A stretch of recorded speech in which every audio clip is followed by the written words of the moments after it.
예수님의 십자가와 부활 사건은 복음의 가장 핵심적인 그런 메시지입니다. 기독교의 가장 중요한 두 개의 기둥이기도 하죠. 예수님이 십자가에 달려 죽으셨지만 그 사망 권세를 깨뜨리시고 부활하셨다라는 이 말씀.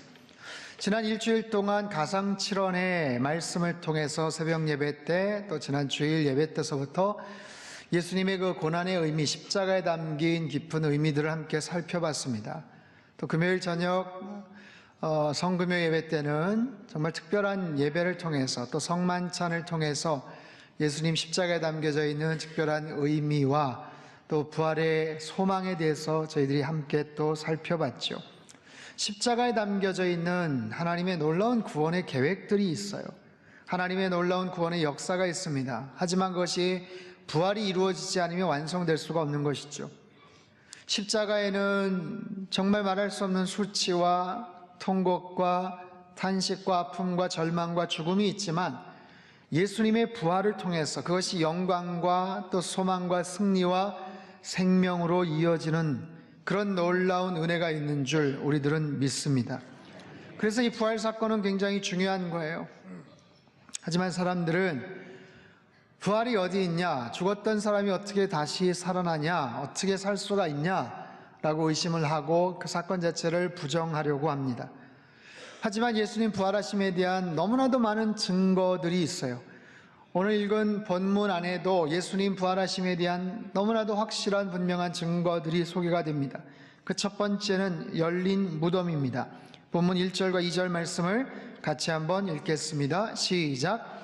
안식 후 첫날 일찍이 아직 어두울 때에 막달라 마리아가 무덤에 와서 돌이 무덤에서 옮겨진 것을 보고 시몬 베드로와 예수께서 사랑하시던 그 다른 제자에게 달려가서 말하되 사람들이 주님을 무덤에서 가져다가 어디 두었는지 우리가 알지 못하겠다 하니.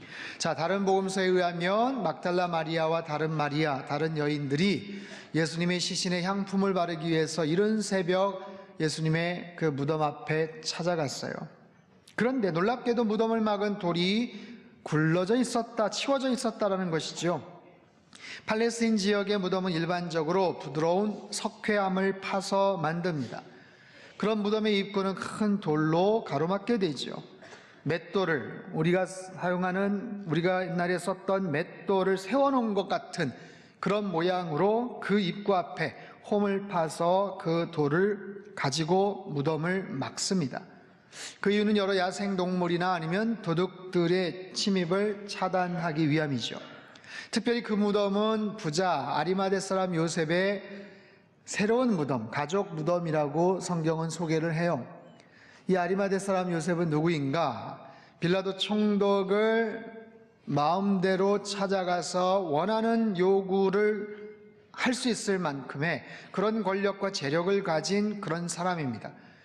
그런 사람이 자기 가족들이 쓰려고 했던 아주 새롭고 큰 무덤을 아마 샀던 것 같아요. 근데 그 무덤에 예수님께서 누이셨던 거죠. 그렇기 때문에 그 무덤을 가로막고 있던 그 돌은 굉장한 사이즈, 그리고 아주 육중한 무게를 갖고 있었을 거예요. 장정 10수명이 겨우 힘을 합쳐야만 움직일 수 있는 바로 그런 돌이죠. 더구나 유대인들이 혹시 제자들이 시신을 훔쳐가고 부활했다라고 말할까봐 총독 빌라도에게 부탁을 했어요. 그래서 빌라도가 특별 경비대원들을 그곳에 보냈고 거기에는 특별하게 사인이 된 봉인이 되어 있었습니다. 그 무덤을 틀어 막고 나서 그 돌 위에 끈이 있어요. 총독의 사인이 적혀 있는 그 끈으로 완전히 봉인을 하고 그리고 닫아버린 거죠. 그래서 조금이라도 그 돌문이 움직이거나 그 줄이 끊어져 버리거나 끈이 끊어져 버리면 그것을 감시하던 경비병들은 아주 큰 어려움을 겪게 될 수도 있는 그런 문제입니다. 그런데 그 돌덩이가 굴려져 있었고 무덤문이 활짝 열려 있었습니다. 다른 복음서에 의하면 지진이 났다고 합니다. 아마도 병사들은 지진의 충격 그리고 천사를 본 충격에 쓰러져 있었던 것 같아요. 무덤을 막은 돌이 열렸다. 더구나 총독의 명령으로 인봉까지 되어 있는 돌이 움직여졌다. 그것은 절대로 있어서도 안 되고 상상할 수 없는 그런 사건입니다. 여러분, 죽은 시신을 염하는 장면 혹시 보신 적이 있습니까? 유족들이 제일 힘들어하는 순간이기도 하는데, 장례 지도사라고 하시는 분들이 유리창 바깥쪽에 있는 유족들에게 정중하게 인사를 합니다. 그리고 고인에게 인사를 하고 정성껏 시신을 닦죠. 그리고 시신을 닦고 나서 아주 깨끗한 가지런한 수의를 거기에 입히는 거예요. 그리고 끈으로 꽁꽁 싸맵니다. 그리고 나서 관에다가 집어넣고 문을 닫게 되죠. 여러분, 그런 장면을 한 번이라도 본 사람이 있다면 거기에서 시신에서 수의가 벗겨진다, 그리고 들어간 관에 있는 그 시신이 옮겨지거나 없어진다, 이런 건 상상할 수가 없어요. 정성껏 쌓은 그 시신을 관에 집어넣을 때, 불과 몇십 센치밖에 안 되는 관이지만 그 들어갈 때는요, 한없이 깊은 지하세계로 들어가는 그런 느낌이에요. 그리고 나서 그 위에 뚜껑을 덮고 또 다른 천으로 그것을 감싸죠. 그것이 열린다, 다시 열린다, 다시 열릴 일이 뭐가 있겠어요? 시신을 쌌던 수의가 벗겨진다? 그럴 일이 뭐가 있겠습니까? 이건 상상할 수 없는 그런 일이죠. 미국 남침내 신학교의 로버트 스타인이라는 교수가 메시아 예수라는 책에서 이렇게 말을 합니다. 빈 무덤은 실로 부활과 관련된 최초의 역사적인 사실이었다. 심지어 제자들에게도 부활에 대한 믿음이 생긴 시점보다도 앞선, 그리고 그 빈 무덤은 1세기 기독교를 반대했던 사람들도 어쩔 수 없이 수긍하고 인정할 수밖에 없는 분명한 사실이었다라는 거예요. 무덤이 열려 있었어요. 그리고 더 결정적인 것은 예수님의 시신이 사라져버렸습니다. 인간의 역사는 무덤의 역사다라는 말이 있어요. 무덤을 보면 그 사람이 어떤 삶을 살았는지를 짐작할 수가 있죠. 세상 곳곳에서는 수많은 사람들의 무덤이 존재합니다. 역사상 큰 업적을 남긴 위인이나 성현들의 무덤은 더욱 중요하게 관리가 되고, 그를 추모하고 아꼈던, 존경했던 사람들이 발걸음을 끊이지 않고 찾아오죠. 전 세계 수많은 관광객들, 순례객들이 고대 피라밋에서부터 해서 왕릉이나 유적지에 있는 그런 위인들, 종교 지도자들의 무덤을 찾아갑니다. 하지만 예수님의 무덤을 찾아갔다라는 말을 여러분 들어보신 적이 있습니까? 예수님의 무덤을 찾아갔다, 그곳에 가서 난 경배했다, 여러분 그런 이야기를 들어본 적이 없어요. 예수님은 2000년 전에 분명히 이 땅 가운데 존재하셨던 분이세요. 그리고 십자가에 못 박혀 세상을 떠나셨던 분이십니다. 그런데도 왜 무덤이 존재하지 않을까요? 이유는 아주 간단합니다. 예수님이 부활하셨기 때문입니다. 사망 권세를 이기시고 무덤을 열어제치고 주님께서 부활을 하셨어요. 기독교는 생명의 종교입니다. 우리는 주님의 죽음을 깊이 묵상하고 십자가를 바라보죠. 하지만 십자가 건너편에 있는 예수님의 그 부활의 소망을 가슴속에 품고 살아가요. 그저 내가 사랑하고 존경하는 예수님이 돌아가시고 거기에서 패배하신 게 아니라 그냥 부활하셨다, 그리고 그 부활 자체로서만 끝이 난다면 그것도 무슨 의미가 있겠어요? 중요한 것은 예수님의 부활이 나의 부활과 연관이 된다는 사실이에요. 예수님의 그 죽음으로부터 인한 승리가 우리의 승리와도 연관이 된다는 분명한 사실입니다. 그렇기 때문에 우리는 주님이 부활하심에 대해서 함께 기뻐하고 그 사실에 대해서 감사하고 찬양하며 살아야 되는 줄 믿습니다. 부활의 중요한 증거 두 번째는요, 펼쳐진 수의와 개켜진 수건이에요. 6절과 7절 말씀을 같이 한번 읽겠습니다. 시작. 시몬 베드로는 따라와서 무덤에 들어가 보니 세마포가 놓였고 또 머리를 쌌던 수건은 세마포와 함께 놓이지 않고 딴 곳에 쌌던 대로 놓여 있더라. 자, 세마포 옷과 그 시신을 쌌던 수의죠. 그리고 수건은 따로 놓여 있었다. 우리말 성경에서는요, 그것을 개켜 있었다라고 번역을 합니다. 헬라 원문에도요, 말아서 잘 두었다라는 그런 의미예요. 이 부분을 묵상하면서 역시 예수님은 정리의 달인이셔, 하나님은 질서의 하나님이셔.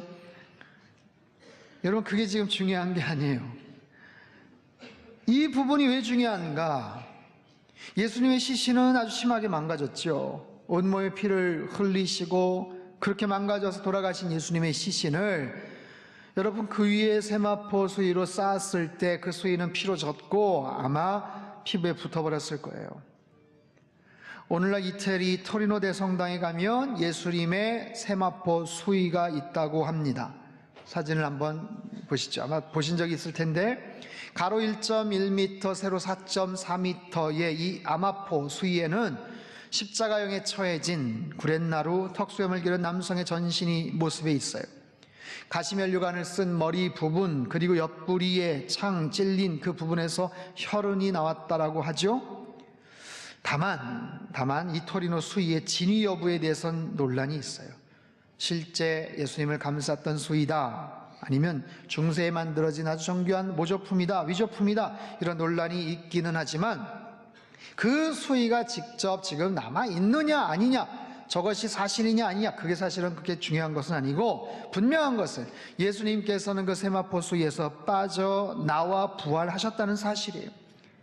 여러분 보세요. 시신이 사라진 수위와 잘 개켜진 수건, 그것은 어떤 것보다도 강력한 부활의 증거가 됩니다. 아니, 시체는 없이 수위만 놓여져 있다.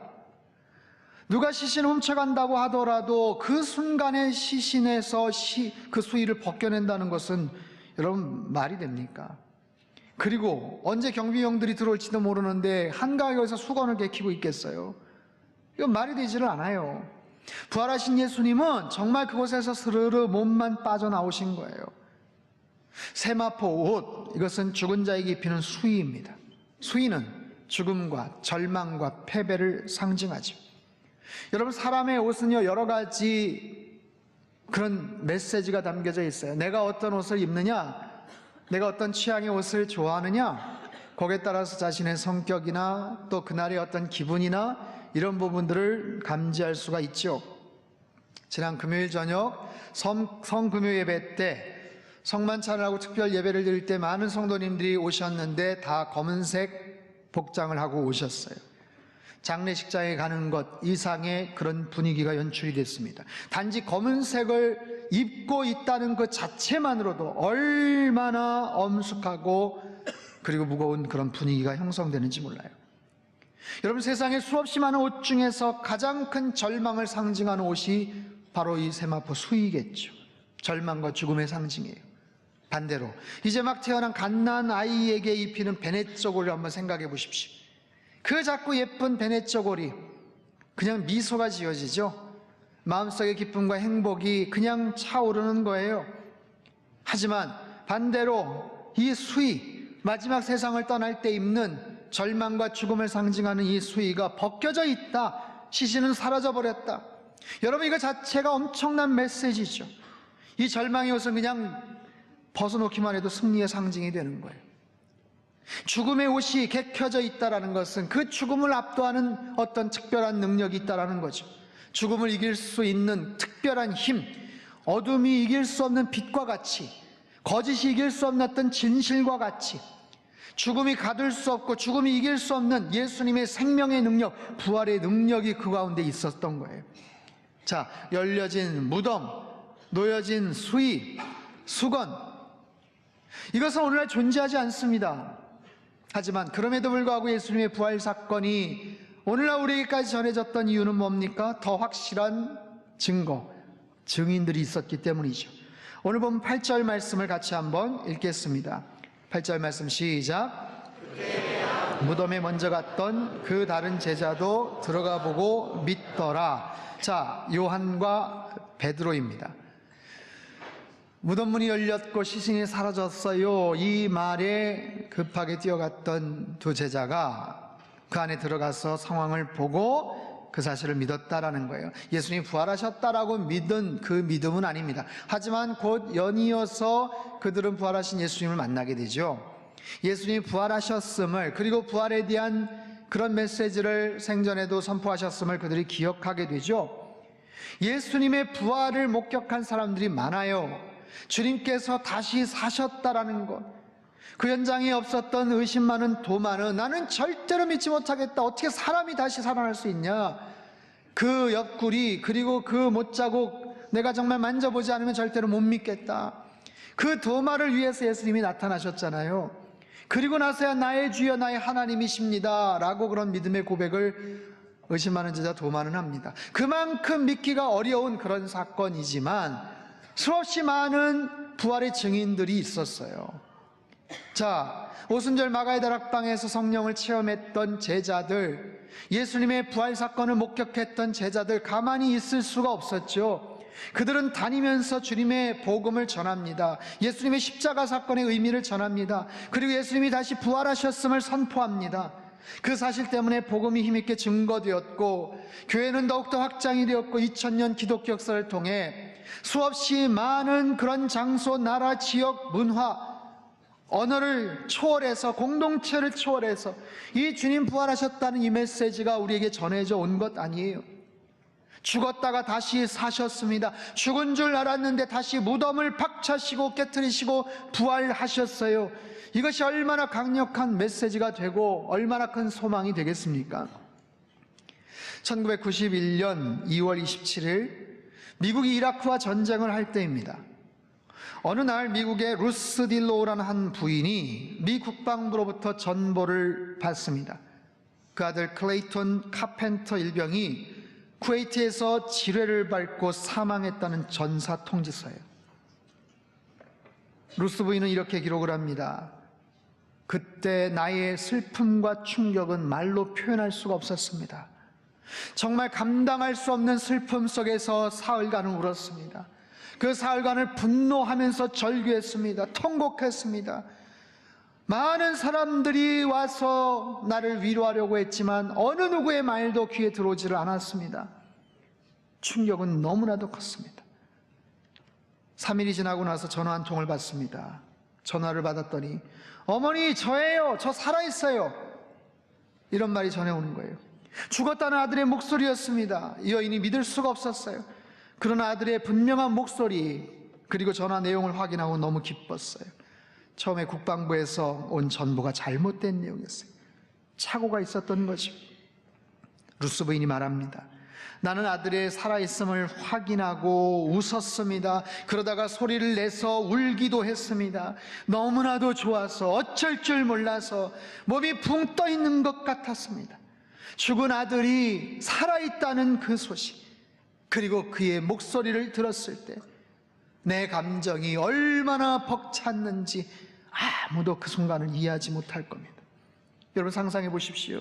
아들이 죽었다는 소식, 그 어머니에게 얼마나 큰 충격과 슬픔과 고통이었겠어요. 하지만 그 아들이 살아있다는 소식, 그 아들의 목소리를 듣고 다시 만날 수 있다는 그 기쁨과 그 설레임이 얼마나 가슴 벅차오른 그런 소망이고 기쁨이었겠어요. 여러분 그 소식을 듣고 어떻게 가만히 있겠어요? 어떻게 침묵하겠어요? 그 이야기를 들은 가까운 지인들이 어떻게 그 이야기를 가만히 있겠어요? 지난 고난주간 때 우리 말라위에서 사역하시는 강지연 선교사님이 사고를 당하셨어요. 천장에 못을 박는 과정에서 입에다 못을 5cm짜리 못을 물고서 이거를 작업을 하다가 밑에서 누가 말을 시키니까 말을 한다고 어떻게 얘기를 하다가 입을 벌린 사이에 못이 쏙 들어가 버렸어요. 꽤 큰 못입니다. 5cm짜리가. 이 목 안에는 식도가 있고 기관지 기도가 있습니다. 그런데 이 못이 기도 쪽으로 들어갔어요. 기관지 쪽에 폐가 있는 자리에 걸렸습니다. 말라위에서 엑스레이를 찍었어요. 몇 차례를 찍고 이걸 어떻게 할까, 그리고 카톡이랑 다른 여러 가지 자료를 통해서 많은 의사 선생님들에게 자문을 구했습니다. 근데 이게 어떻게 엄두가 나지를 않아요. 거기서 어떻게 할 수 있는 너무나도 위험한 그런 상황이 될 수 있어서 자문을 구하고 도움을 청하다가 한국행을 결심을 합니다. 급하게 티켓을 마련을 했어요. 비행기를 4번을 갈아타고 36시간 만에 어제 오전에 도착을 했습니다. 저희가요 새벽 예배 때 막 간절하게 기도했어요. 많은 분들이 개인적으로도 안타까움에 기도했어요. 이게 못이 커서 더 내려가진 않았지만 건져내기가 참 어렵겠다 싶은 거예요.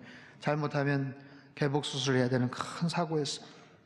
어제 오전에 세브란스에 오셔서 병원에서 다시 그것을 촬영을 했어요. 처음 엑스레이하고 같이 비교를 하면서 촬영을 했는데 희한하게 이 못이 이미 소장을 통과해서 대장 쪽에 있다라는 거예요. 이게 다른 쪽에 있다는 거예요.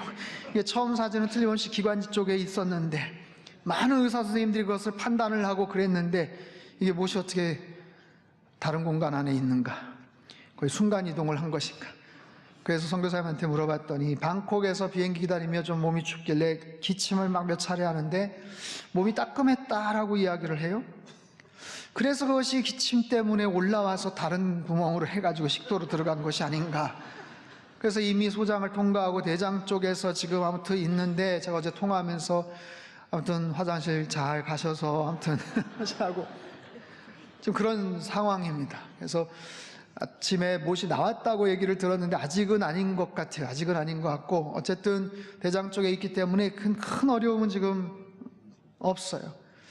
어떤 분들 얘기는 이게 위쪽하고, 그러니까 폐 쪽하고 이게 묘하게 겹쳐져 있기 때문에 처음 이 사진이 기관지 쪽에 있는 게 아니라 이 식도 쪽에 있는 거를 잘못 판독을 하지 않았을까, 또 이렇게도 추정을 합니다만, 어쨌든 하나님께서 우리 선교사님을 긍휼히 여겨주셔서 정말 우리의 기도를 들어주셔서 놀라운 정말 은혜와 기적의 역사들을 지금 허락해 주신 거예요. 얼마나 감사한지 몰라요. 사랑하는 성도 여러분, 우리 인생 속에서는 뜻하지 않은 그런 어려움들, 고난이 찾아옵니다. 그런 힘든 일이 있을 때 여러분 누구를 찾아가겠어요? 가족들에게 도움을 받겠습니까? 지인들에게 전화를 하겠습니까? 한두 번 도움을 받을 수 있을지 몰라도 결정적인 그런 문제들을 어떻게 해결 안 받을 수가 없어요. 그래서 우리는 주님을 찾습니다. 그래서 우리는 기도합니다. 주님께서 우리의 소망이고 우리의 능력이고 우리의 생명이 되시기 때문에 우리는 그 주님 앞에 엎드려 기도합니다. 그 주님께서 사망 권세를 이기시고 부활하시고 승리하신 분이시기 때문에 우리의 모든 아픔과 어려움들을 주님이 익히 알고 계시고 우리에게도 동일한 승리와 생명의 놀라운 역사를 허락해 주실 줄 믿습니다.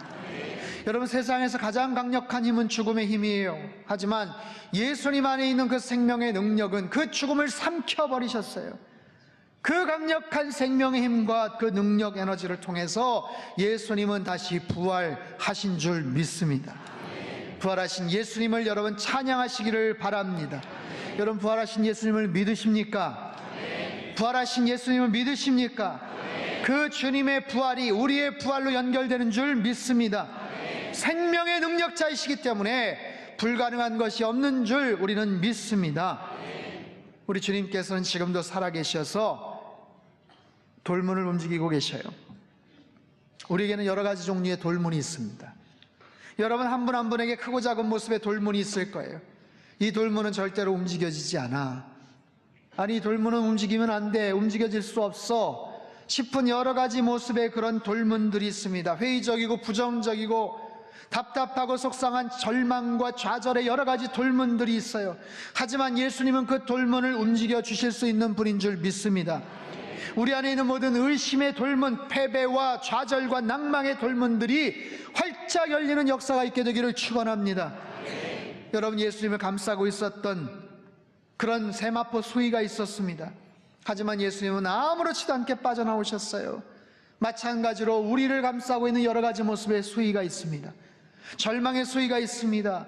발을 꽁꽁 묶어버리고 움직이지 못하게, 옴짝달싹 못하게 만드는 여러 가지 종류의 수위들이 있어요. 과거의 상처와 아픔과 잘못과 실수, 그것 때문에 움츠려들고 어떤 상황에서 정말 내 마음속에 있는 것들이 아파하고 움츠려들고 어떻게 할 수 없는 열등감과 패배의식의 그런 상처의 수위가 있어요. 하지만 예수님은 그 모든 수위를 벗겨내 주시고 우리에게 놀라운 자유를 주실 줄 믿습니다. 부활하신 예수님의 능력, 생명의 역사가 넘쳐나게 되기를 주님의 이름으로 축원합니다. 모든 의심과 절망의 돌문은 옮겨질지어다. 모든 패배와 죽음의 수위에서 자유케 될지어다. 이것이 부활하신 예수님을 우리가 믿고 있는 이유고 주님께서 우리에게 주신 놀라운 승리의 선언입니다. 부활하신 예수님을 여러분 마음껏 찬양하고 감사드리십시오. 그리고 부활의 증인이 되십시오. 머리에서만 알고 마음속에서만 깨닫는 게 아니라 우리의 삶을 통해서 주님 부활하심을 여러분 나타내시며 사실 수 있기를 바랍니다. 부활의 능력으로 충만케 될 때 그 능력이 여러분 가정 안에, 일터 안에, 우리 교회 안에, 대한민국 한반도의 모든 역사 가운데 부활에 충만한 능력이 가득가득 넘쳐나게 될 줄로 믿습니다. 예수님은 다시 사셨습니다. 예수님 다시 부활하셨습니다. 우리 주님께 감사와 영광의 박수 올려드리겠습니다.